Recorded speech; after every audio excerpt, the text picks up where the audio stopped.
Julius Caesar once said, "Experience is the teacher of all things." In Rome, Italy, the city's biggest teacher right now is discrimination, mainly experienced by the Roma, an ethnic group that first arrived in Italy in 1400.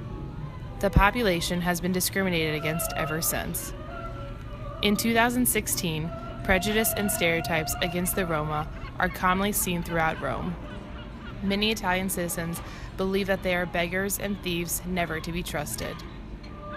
Stereotypes are a result of segregation between Italians and Roma. The government funds and maintains construction of Roma camps throughout cities in Italy. Most of the camps are built far away from the city centers on the outskirts of town. In the camps, Roma deal with poverty, unemployment, and little opportunity for higher education. Only 12% of Roma children attend school frequently, according to Carlos De Sola, president of human rights advocacy group Associazione 21 Luglio. The Roma camps are overpopulated, full of trash, and flood easily. The camps are also at risk of unlawful evictions by the government. These evictions usually do not meet the European Union standards, causing the Roma residents to go from street to street and be placed in new Roma camps. The National Office Against Discrimination inducted a strategy in 2012 to combat discrimination against the Roma.